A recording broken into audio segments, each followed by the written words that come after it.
All right. Well, why don't we get started today? It's 10:04, so let's start. And we will, again, we're so grateful that WBEC is sponsoring this today. WBEC West, WBEA, WBEC ORV. We're so grateful for their sponsorship. And I see Sheila sharing, my sister keeps calling me on Messenger. When she and I don't answer, she texts then calls. I text back, I'm working. Absolutely. Don't you love that?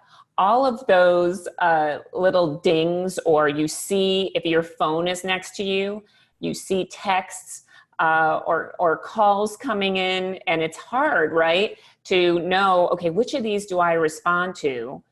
And how do I maintain my focus? So we're going to talk about some tips today. So thanks for sharing, Sheila.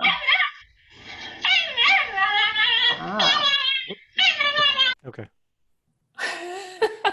That was intentional. So that is many times, right? We all have pets. We have barking dogs. We have meowing cats. That can be one of the distractions we might have in the background when working remotely. So that was a barking dog tape. And then also we may have children. So children who are coming and interrupting and needing things and needing to be homeschooled, many of them now. What a challenge that is. This is a reality check. And many times when we have things like this going on, we can feel like pulling our hair out. So that is really why we titled this, The Remote Remedy, Work from Home Without Pulling Your Hair Out. So I'm Dr. Sharon Lamb-Hartman. I'm CEO of Inside Out Learning, and I will be kicking this off today. I'll also be coming back at the end and closing out. I'll chime in the middle a little as well. Randy Ganesius is our tech expert, and he's our main presenter today because he is a tech wizard. We're so grateful to have Randy on our team. He's actually also working on a cybersecurity team in Seattle, Washington, and he can answer a lot of the questions about security that we're hearing right now as well on Zoom. And Samantha Farazig is our amazing program manager, and she keeps track of everything, all registrations, helps make sure our programs run efficiently. So grateful to have Samantha on the team, and she's going to be our moderator today. So if you have questions, you can put them in chat. She will make sure that they're addressed and answered. If we don't have time to answer all questions, we will make sure to answer them after the webinar when we send out some information like a handout on this webinar. So if you can go to the ground rules, Randy, I'm just grateful to have this team supporting me today. And if you have any questions, please make sure to ask as we're going through this. So you can go ahead at the bottom in the chat and you can click on it and you can ask a question. We're going to stay muted to help avoid oops, I thought I was on mute moments, which can lead to a lot of funny moments. And if you have any technical issues, this webinar and the handouts will be available later today. So we're taping this so that you can have a copy of this. So I'd like to get a sense for who's in the audience today. So how comfortable are you working in the virtual office? So why don't you think about that on a scale of 1 to 5, which might be, your grandmother is a 1, right? My computer has a virus, I better wash my hands, right? Or I should be teaching this class. So on a scale of 1 to 5, think about where are you in terms of how comfortable you are in working in a virtual office. And we're going to do what's called a poll. This is one of the interactive techniques you can do, and we'll show you how to do that today. So what you're going to do is think about what number do you most resonate with in terms of how comfortable you are working in the virtual office.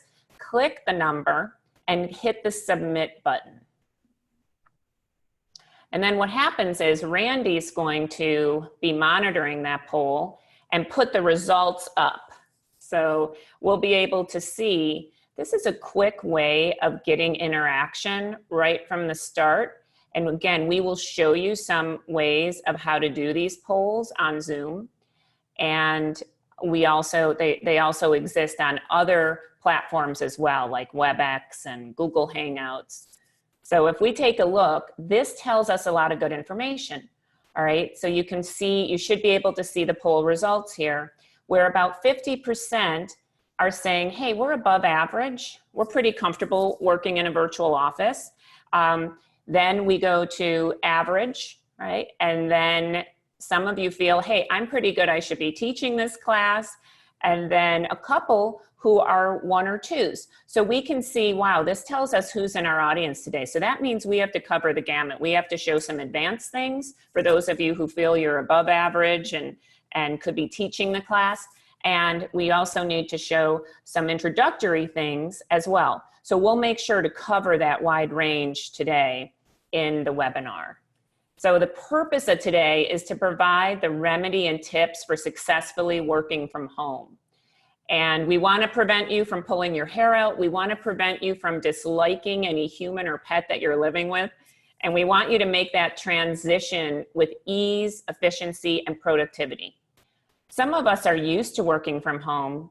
Like I have a home office, but there's been a lot of difference even in that, where there's a lot more Zoom with videos happening right now versus phone conversations. And so the outcomes we're hoping today is that you're going to feel more confident and comfortable working remotely, and that you're going to learn at least 3 new tips that help you to make this change successfully. So I really hope that at the end of this webinar, you say yes to both of those. So 3 things we're going to cover, and we're going to do another poll. 3 things we're going to cover today is how to best set up your home office, how to minimize distractions, and how to feel confident and competent working with video conferencing technology, because we all need to do this. So I'd like to do one more poll. What's your most important topic out of these 3? Because we're going to start with that one. We call that the hottest topic. So we want our audience participation to know which is the hottest topic. We're going to cover all 3 of these today, but what's the one you most want to start with today? So Randy's going to put the poll up, I think. Is it working, Randy? There it is. There it is. All right. So take a vote and say, what's your hottest topic? Where do you want to start today? And you can push the cursor right in the middle of that circle and push submit. And we'll do a tally. And again, we will show you how to do these polls, because that is one of the interactive techniques you can use to keep meetings engaging and meaningful and not just boring. I just sat through one the other day that went from 7 in the morning till 3:30 in the afternoon. And all they did was large group conversations and charts, PowerPoint charts. And I know that everyone was multitasking because it was not engaging and it wasn't interactive. So let's take a look at the results of the poll, Randy. Great. So we have the hottest topic right now is how to minimize distractions in this group. And then we'll go to the technology and then how to best set up your home office. So I'm going to turn this over to Randy, who's actually going to show us a little bit about the Zoom, how to optimize the environment first, and then go right into eliminating distractions. All right, thanks, Sharon. So the first step in this experience is to make sure you're viewing this in an optimal way. So the first thing is let's walk around the interface very quickly. Obviously, we need to know where the mute button is in case we have that barking dog or that meowing cat. Or if you have to do something on camera, let's say you have to sneeze and you have to blow your nose, hit that stop video button right away. The other thing is the chat window. It might not be visible on your screen right now. And if it isn't, just click that little chat button right there. And then the participant list, this is where you can see who else is in the room. You can also mute yourself from that panel as well. And then the layout, where things are seen on your screen. These are the buttons that you can press to change the viewing experience that you have right now. And then finally, if you have someone that maybe they need to get the meeting information and they don't have they can't log in. Maybe they just need the access code. That's where you can find the information in case you need it right away. And the chat button, again, click there and the chat window pops up in the lower right. But then again, if you can't see any of those, this is where you can access those buttons. So down at the very bottom, if you click the participants button, that's where you can see the option to turn on the panel. And sometimes if you're looking at this with a screen that's maybe a smaller screen, sometimes the buttons get condensed into the more button there. So click that, and that will allow you to see all of the other options. Let's see. Now we're going to cover the basics, but then again, there are the even basics, like how do you log on to a webinar? You're obviously here, but for those that are experts, or maybe you hit 4 in that scale that we in the poll earlier, you're probably getting hit up with a lot of requests for help. So this is something that you can hand off to someone that is just now getting familiar with the video conferencing platforms that are out there. So this is going to be available in the download today. So let's get started with the distractions. Now, this is a video, a lot of us have seen it. This is someone being interviewed. I think it was on the BBC, the British Broadcast Network. And his child comes running in from behind, and then his second child comes in, and then his wife comes in. But all of that could have been easily prevented. So we're going to talk about that. We're going to talk about the boundaries, preventing those other distractions that might be happening around your workspace. And we're also going to talk about some apps and tips. Now, first and foremost, establish those rules. So first thing I do before I even jump on a webinar is let my family know, hey, I'm going to be jumping on a webinar. So be quiet in the house. And from this time to this time, make sure you don't use up all the bandwidth. So just some boundaries and expectations that you can put up front. Now I mentioned the frog story where my child walked in. Well, he didn't walk in, he barged in and announced the word frog, but the audience heard a different 4-letter F word. So things like that. Now, my son probably wouldn't have been able to read a sign like this on the door, but at least it's a visual cue for people not to disturb you. And then there are the desktop distractions. If you're sharing on Zoom, there's an option to turn off notifications, but if you're using a Mac, there are settings for that as well. Now, again, this is going to be available in the download, so you don't need to take notes or take screenshots. You can just follow along and know that this content is there for you to review later or to share with people that need it. Now, visitors, I have a Ring doorbell, and what that is, it's a video camera in my doorbell. So I know when people are either soliciting or dropping off an Amazon package. So if you're in a meeting and you're on camera, you can use this to easily identify whether or not you have to get up from your desk and check who's at the door. And then again, there are so many tips out there. These are some of the ones that I used over and over and I reference often and I share often, especially when I have that colleague that is creating the distraction. So this is something that'll be helpful for you and your team. Now, speaking of you, what about those times when you are the distraction? Again, we have to know where to quickly mute ourselves or stop our video so we're not doing something distracting. And then there are the devices that we're surrounded by nowadays. And one of the easiest things to do is either hide them, put them on mute. But again, we have some things that help with the things that pop up on screen or security updates that pop up on your screen. The other thing is noise. Whenever you're using your computer microphone and the speakers, sometimes you get that background noise, and it's usually someone that doesn't have headphones on. So one thing that you can do to be a courteous team member on a video conference is just put a set of headphones on. And then try not to do too many things on screen, like maybe adjusting your camera or adjusting your laptop screen, because on some laptops you have the cameras built in. So whenever you move your laptop around or adjust the screen, it becomes a distraction. And of course, this is my biggest pet peeve when people are typing. We're all typing, we're all multitasking. And if you're going to type, just make sure you hit the mute button. But before I move on, are there any questions? Pretty basic stuff, but it's a 2020, but we still don't have people with that natural instinct to hit mute, right? but feel free to post any questions in there. And if not, if you have any questions later, feel free to still put them into the chat because we should have some Q&A time later. What tips do you have when using 2 monitors? And okay, and to be sure you're facing the camera. So I have 2 monitors. One has my presentation. One has the Zoom interface right below the camera.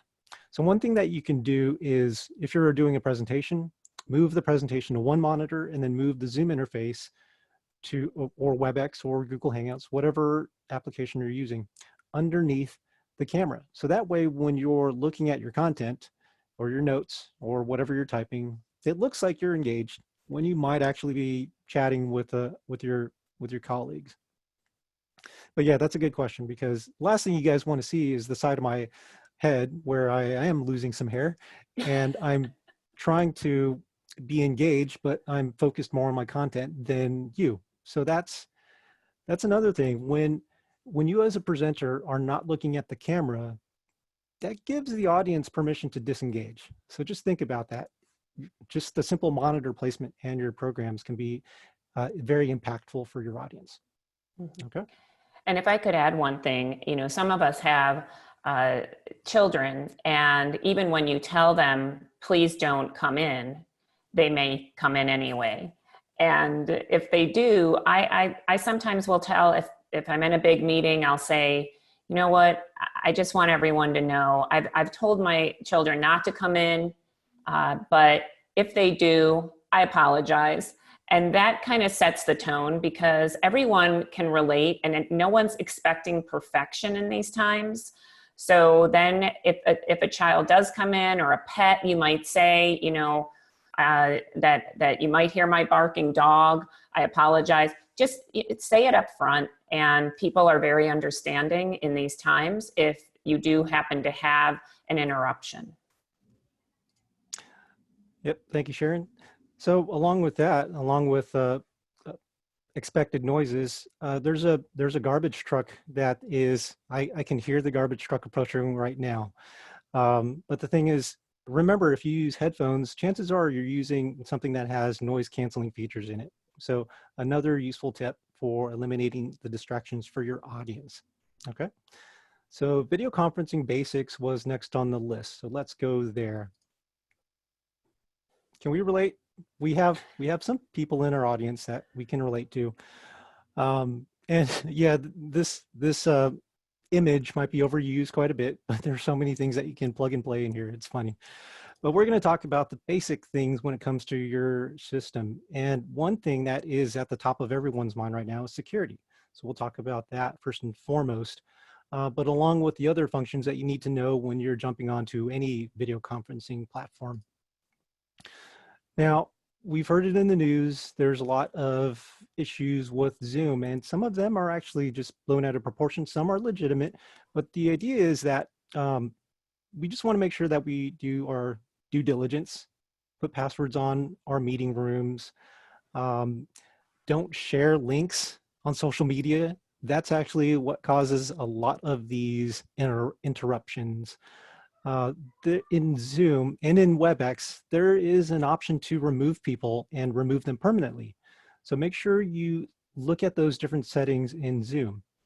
Now, as mentioned, this applies to all of the other platforms out there. WebEx, for example, also has had some security flaws that had to be addressed very quickly. It's just that right now, Zoom is very popular, and therefore the hackers tend to follow what is popular to exploit it. But we won't go too far into the details. If you have any questions about that, I can answer those later. But again, this applies to pretty much all the platforms out there. In fact, everything that we're going to talk about today, it's mainly on Zoom because many of us are flocking towards Zoom right now, but many of these tips apply to all of the other platforms out there. Okay. Now, part of the experience when you walk into any meeting space is to know who is in the room. So as an attendee, you can go in the participant list, and that's where you can see your name. Now, typically when you sign in, you use your name, but when you use, let's say you're using a computer in the conference room and it's already set to a default name, this is where you can change your name, because not only do you want to know who's in the room, just like any other physical meeting location, you want people to know who you are. So that's where you can easily rename.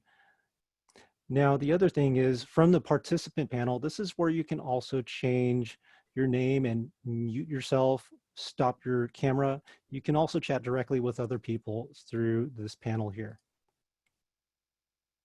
Now, if you're presenting or if you're a host, you have a ton of other options here. You can, as I mentioned, you can remove people if you're the host, if they weren't supposed to be in there in the first place. You can also make other people presenters or request other people to start their video. Now, there have also been some articles in the news about how hackers are getting into cameras. Really, this is not a feature, this ask to start video feature. It's not something that I can turn on and make your camera turn on. What this does is it just asks you, hey, can you start your camera? And that's where you have the option of turning it on or just declining that request. So I can't turn your camera on for you. Now, the other thing is the use of these non-verbal controls here. So they're useful when you're talking and you want to know whether or not the audience needs to, or we need to go faster in the presentation or slow down. So these are some options that you can use to get nonverbal feedback from your audience, or a simple yes or no question. They're perfect for meetings that use Robert's rules of engagement, for example, where there's a consistent vote. So you can use these controls for that. Now, the chat feature, this is super important. Sometimes people chat and they unknowingly start chatting with the audience instead of to one person in specifically. So you'll notice that there's a drop-down menu in the chat box there, and that allows you to chat directly with people. Now, the other option is to go to the participant panel and chat directly with people there.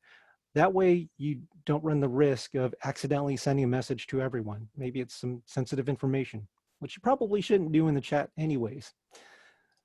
So the other thing is, yeah, double check. And when it comes to sharing content, this is where some people get tripped up. But before we get into some of the pitfalls that I commonly see in video conferences is the basics. So to share, you just click that little share button. You have to have permission, of course. You have to be a host or a co-host. And what happens when you click share, you have all of these options here. You can share pretty much everything that's open on your computer. But in the advanced tab of Zoom, you also have these controls.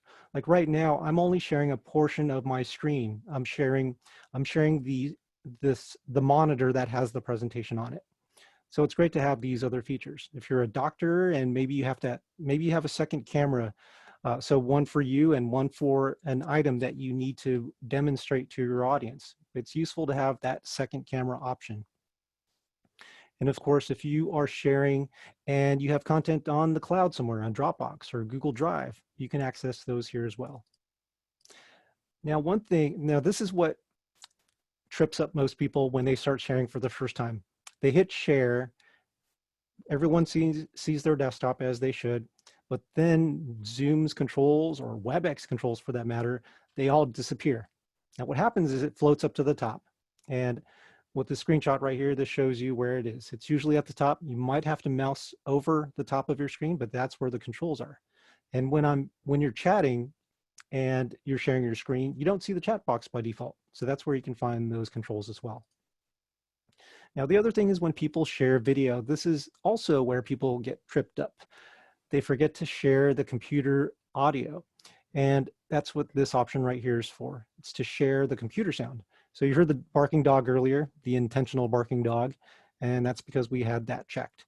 The other thing is if you're showing a video clip and there's a lot of motion, make sure you use that optimized screen sharing feature, because what happens is it speeds up the video that's being shared. Now, the reason why you don't want to use it, let's say you're sharing content with a lot of data, lots of little details.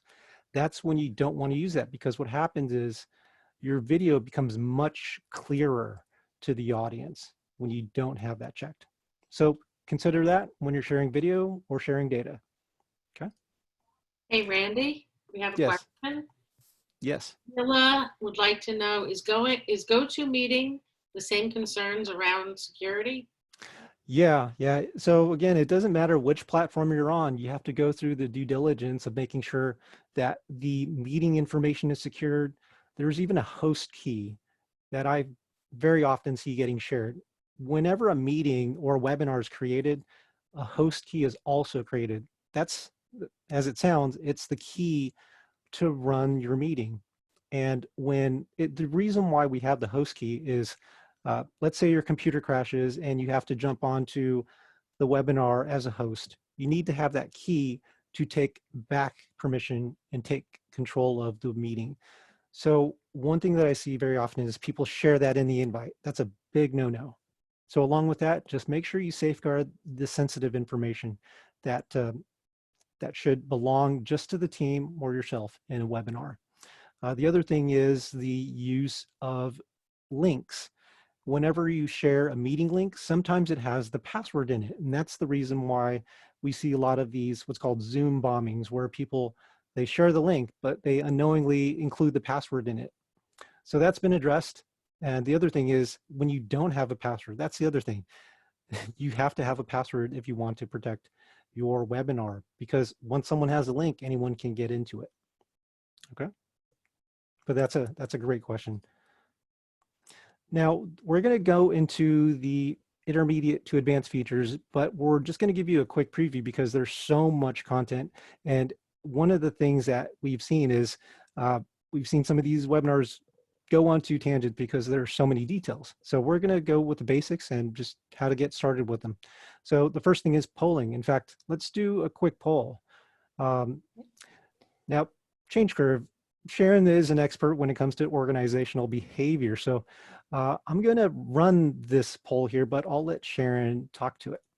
Absolutely. So one of the things we do at Inside Out Learning is we design transformative programs that both virtual and in person that can help you to move through change and can help change mindsets and behaviors so you can achieve exceptional results. So this is a typical change curve. These are stages people go through when walking through change.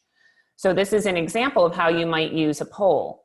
So you could say, you know, think about, we have done so much change in the past few weeks, right? I mean, when you think about that, we've gone from being able to go have dinner with a friend or a colleague, or going out for a coffee, or running to the dry cleaners, or going to the grocery store without masks and gloves on. I mean, our life has been changed significantly. And so when you look at this change curve and you look at these stages of change, where do you think you are right now in those stages? And just kind of pick the one that's most resonating with you today, and you can click on it and hit the submit button. And then Randy will show the results of the poll. So we did 2 of these in the beginning, which is often a great engagement tool to get to know your audience in a meeting. But also now when you are in a meeting, you can use a poll to get more participation and interaction. So go ahead and pick what stage you are most resonating with today, and then hit the submit button. So then we can see, look, you know, many of you have moved into tentative acceptance and exploration, a few in resolution, and a few at the early stages as well. And I just appreciate where everyone is. You know, the key to the change curve is to accept where everyone is and to not judge where the other person is, or to think, hey, they should be where I am. So if you can help people to express their feelings, it will help them to move through the change curve.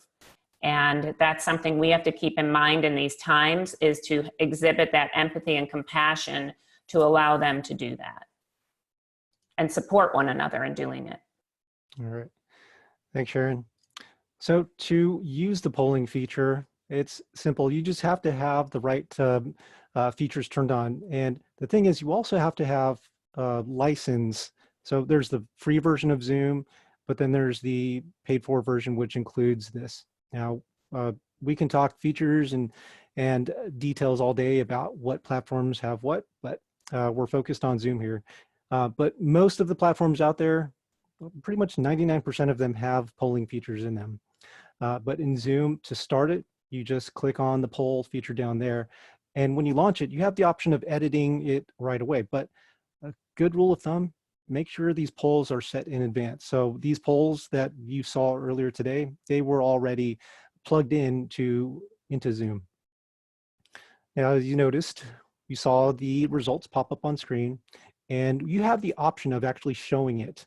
But if you're doing a quiz for, let's say you're a teacher and you want to give a quiz, you can actually use these polls as a way to test your students, because at the end, you can get the results and have the names attached to who answered what. Now, the whiteboard and annotation tool, it's very, very engaging because it is an easy way to create interactivity. But Sharon, do you mind talking to this chart here? This was a fun activity that we had in one of our past webinars, but do you mind speaking to this? Yeah, so just if you were in a room, in a meeting room, in a conference room, you might have a whiteboard or you might have a easel pad and you want people to write on it or draw on it or do an activity on it. Well, you can do that in a virtual meeting as well. So this is called the annotation tool. It's also called a whiteboard. So what we'd like you to do is, Randy's going to explain how to do it, but we'd like you to draw your favorite quarantine activity thus far. So he'll explain how. Yeah, so at the very top of your screen, you should see a View Options drop-down menu. And from there, you can click Annotate and then select the Draw tool. So I'll go ahead and turn that on now.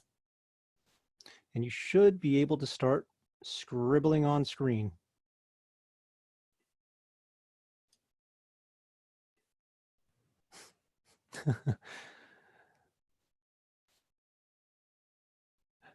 Now there's a catch. When there are so many participants, it can start to look like when you first got your Etch-a-Sketch. Right.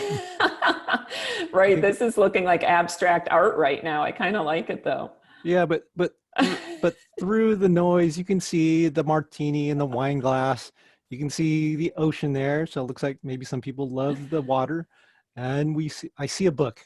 I see a book. I can relate to the book. But yeah, so when things get out of hand, so that's another thing. This goes back to the security issue that we were talking about before. But let me go ahead and stop the annotation for now. Actually, I'm going to take a screenshot of this because this would be a great example to use later. So let me stop the annotations. One thing that you can do is, let's see, give me 1 second. I'm going to keep the annotations on screen here just as to explain something. When you keep the annotations on screen and you progress through your slides, it starts to become a compounding mess, a hot mess, as the kids say these days. So one thing that you can do is, once annotations are done, clear the drawings. But let's say that we have that security issue again where someone jumps in and they start posting things inappropriately. You have the option of disabling the annotations for the participants. So be very quick to use that feature. Just practice knowing where that feature is. And that way you don't have any interruptions in your presentations. But well, the other things that you can do are obviously the stamping tools that you saw. Let me bring those up really quick. There's a stamp tool, a text tool. So if you have an activity where you need to type something in as part of a feedback session, for example, you can use those tools as well. But this is another example, and it's a very useful one. When things start to get too abstract, we can get to things that are a little more objective when it comes to personality types. But Sharon, do you mind talking to this one as well? Sure. So this is another tool we use in our programs to really help you to understand your audience and understand yourself. So these are 4 different types of people. And there's people, party people, planner people, and point people. And if you read the description of each, I want you to think about which one do you most identify with? And then Randy's going to show you how to go and use the annotation to click and put a check mark next to the one that you most identify with.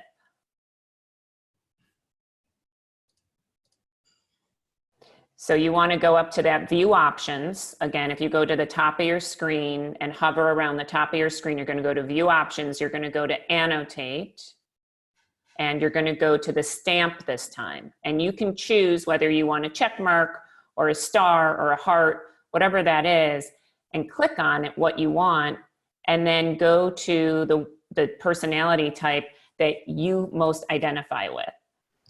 So we've got people putting different annotations on, hearts, stars, check marks. So we've got a lot of planner people on the call today. I like how the point people are putting them precisely at the ends of the lines there. Exactly, because it makes us feel good to check things off our list. Yes, I love it. Chris puts his name or her name.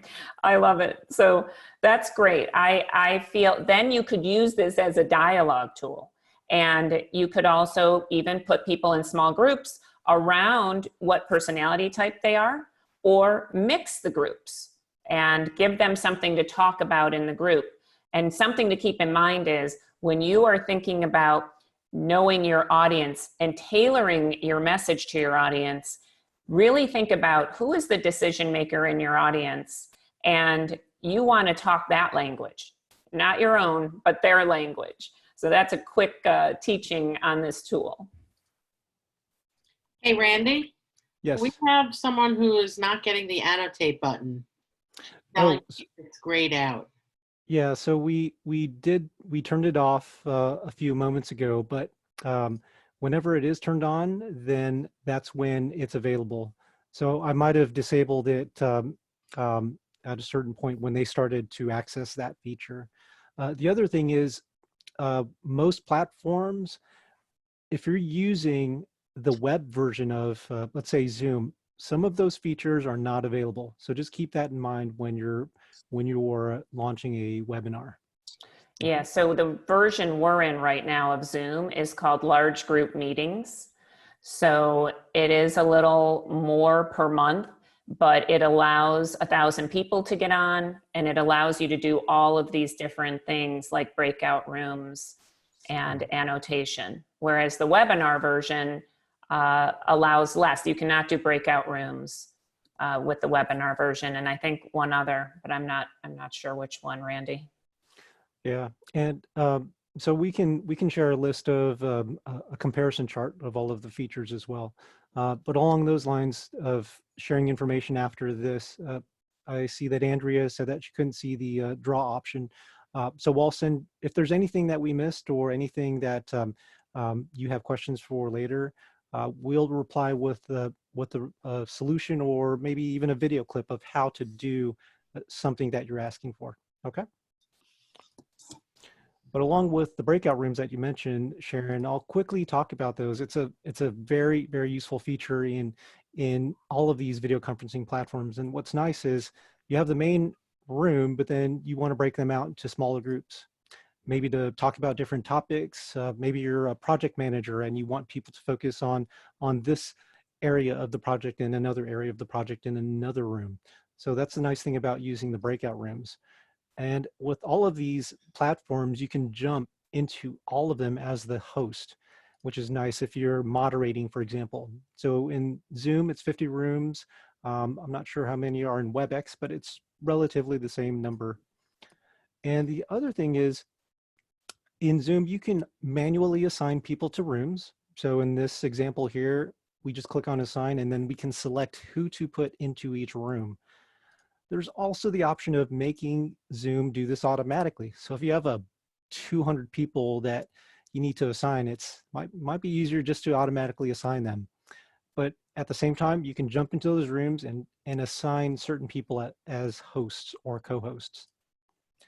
Now, the other really useful thing when it comes to Zoom or WebEx is, let's say you're hosting an all-day conference and you have the main session and the agenda for that.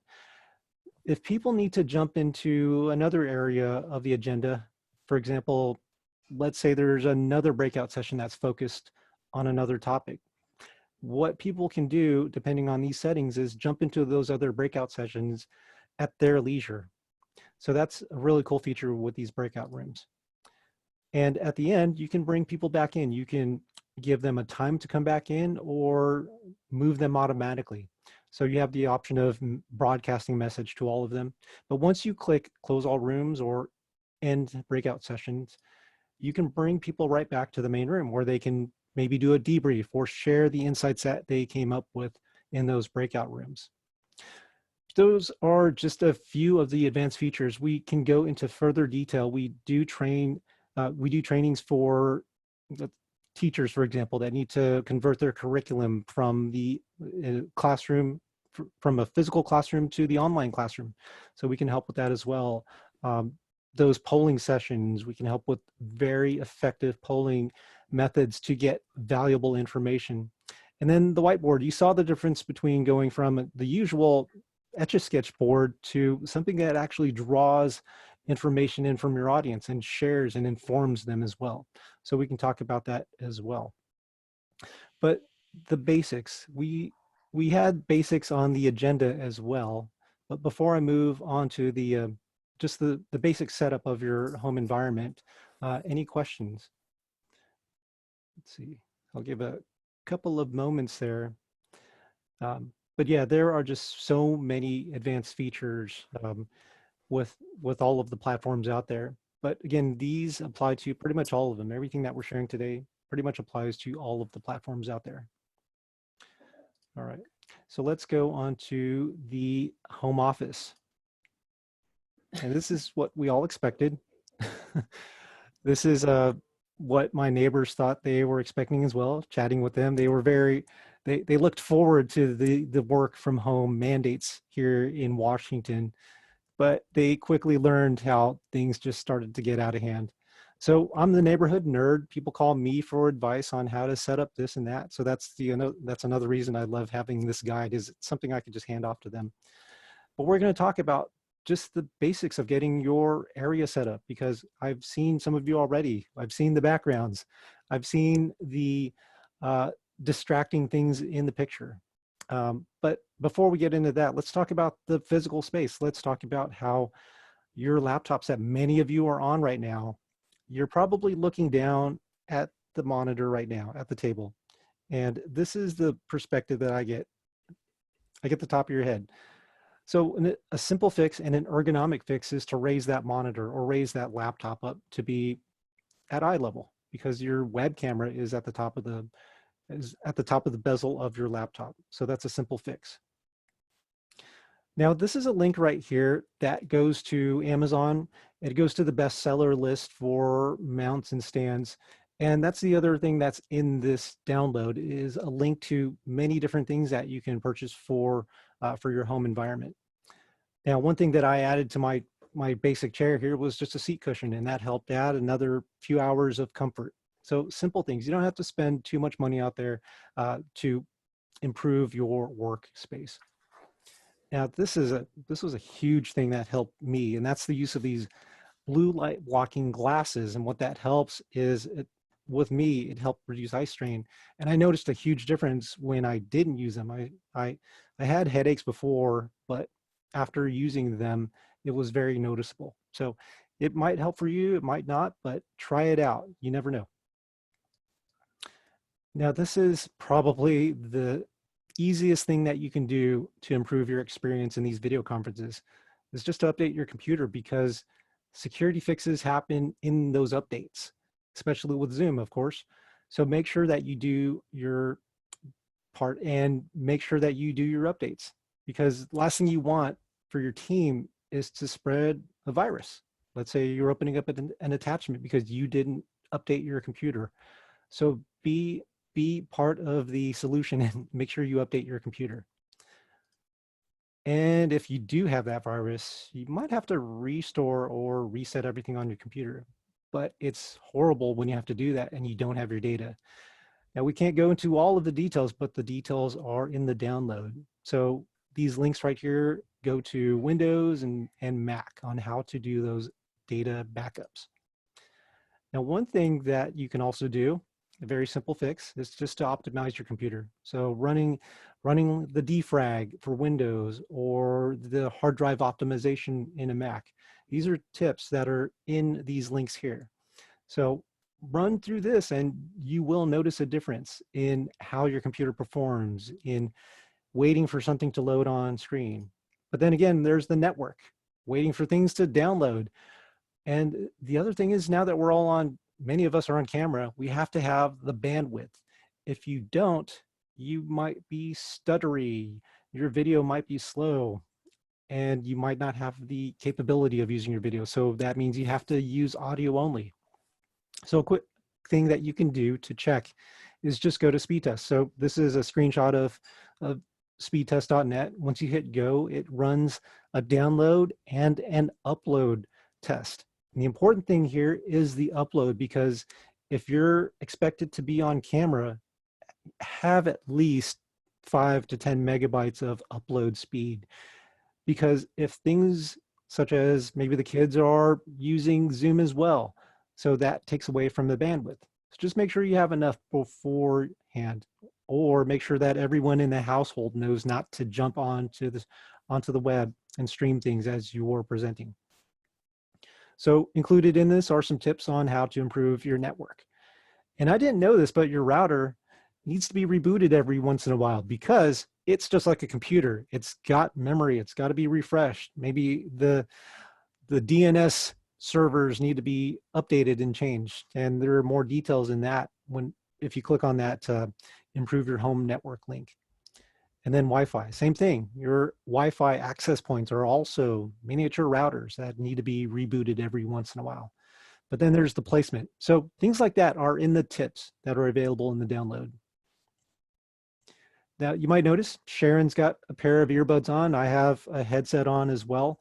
And as I mentioned, it helps eliminate the background noise. But at the same time, if things go wrong, if you can't use video, make sure you're as crystal clear to your audience. They'll appreciate being able to hear you clearly. They will notice a big difference between this and you talking on your speakerphone. So one thing that you can do to enhance your presence is to use a headset with a noise canceling microphone or a set of earbuds. Now, when it comes to video, you might notice that I'm looking at you eye level right now. That's because I have my camera on a tripod right now. The other thing is, if you're using a laptop, then again, raise it up so that you're at eye level instead of looking down at your audience, because it helps with that contact. Remember, when you don't look at the camera, it gives your audience permission to disengage. But then again, even if you have the nicest camera in the world, it doesn't matter, because if you have poor lighting, then you could look like this shady character here. So just make sure you are lit in front as well, if not brighter than what's in the background. So speaking of backgrounds, one thing that we've seen used very often are these green screens and the virtual backgrounds in Zoom. And I'll explain to you why you should and shouldn't use them. As you can see here, this gentleman is using it to change his scenery behind him. But let's talk about this. We've seen people with poor lighting, and this is what happens when you try to use the green screen or virtual backgrounds. Sometimes the computer just doesn't process very well. And this is another reason why you want to optimize your computer, because some of what's happening here is the computer is not able to process quickly enough. Your wardrobe, some people just they forget that their colors, especially during St. Patrick's Day, they blend in with the green screen. So just be very aware. This is one of those times where you don't want to use green screen, or when you look like you have the Ghostbusters halo around you. So just make sure that you have the ability and the capability, and your equipment is enabled to do so. Now, this is how you do it. Again, this is in the download, so we won't go into detail there, but very, very easy to turn that feature on. Now, this is when you should use it, when it actually adds to your message, when you have the computer and the processing power to do it, when you have the proper lighting to do it. This is when you could use it. But again, use it when it adds to your message and does not detract from your message. So again, we have this in the download. These are links to all of the toys out there, all of the accessories that you need for your home office. But before we close, are there any questions that I can answer? Looks like I saw a couple pop up here.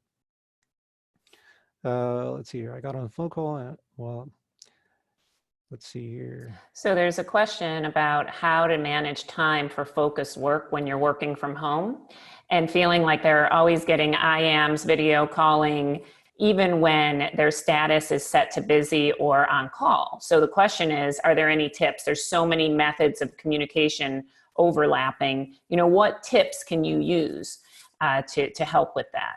And go ahead, Rand.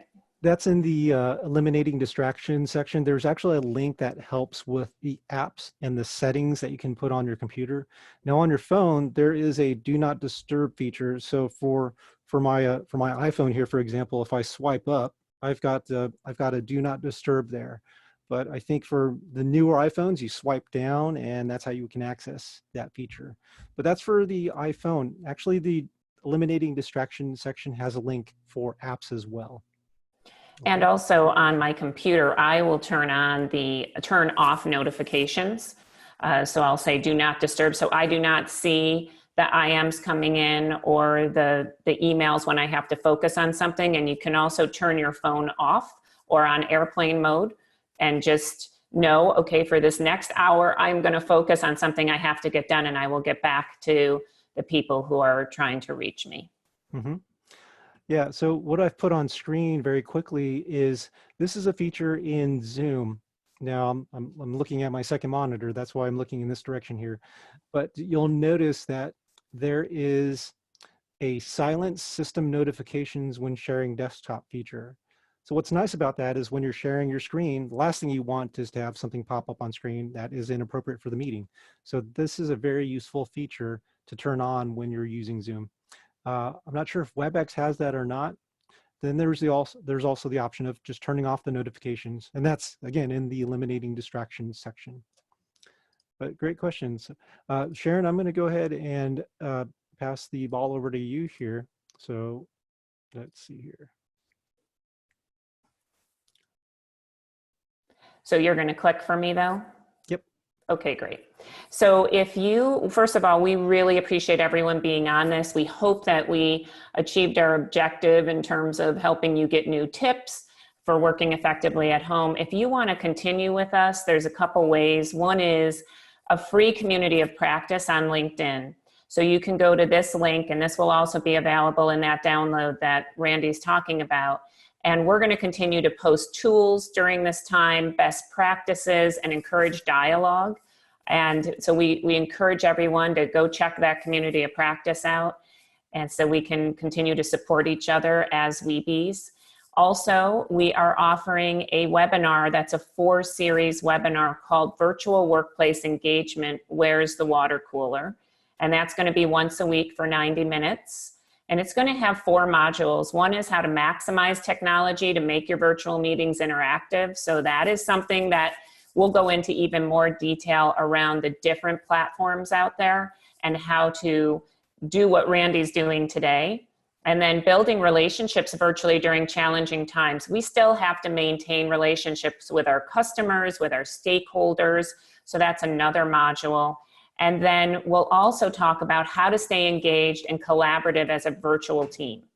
That's so important because we're all spread out, we're isolating, social distancing. How do we stay engaged and collaborative as a virtual team? And finally, how do we ourselves stay authentically centered during these times of transition? Because it's so critical that we know how to navigate our insides as well, because we're often leading teams as business owners.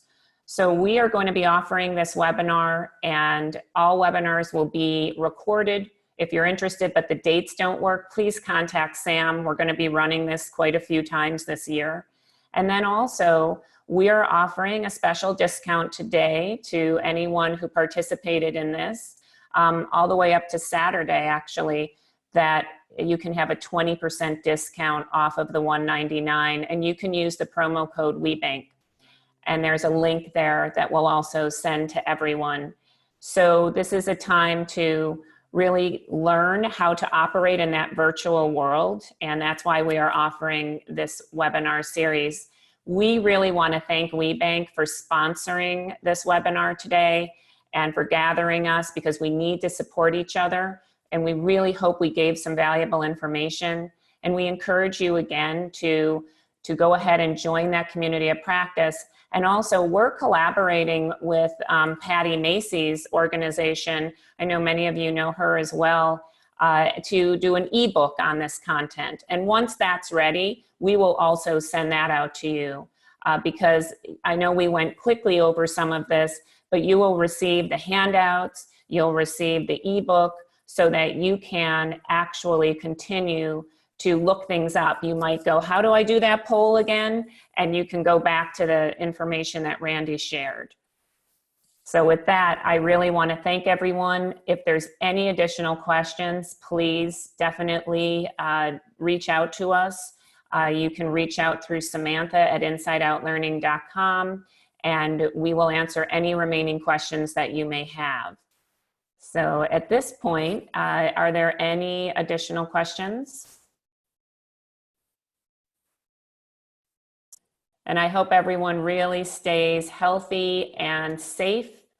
And we're going to get through this together. That's what this community is all about. I am so grateful to be part of WBEC and to know that we can have each other's backs. And thank you so much, Pamela and Sheila and April, for sponsoring this webinar so that we can get this information out to everyone and be helpful.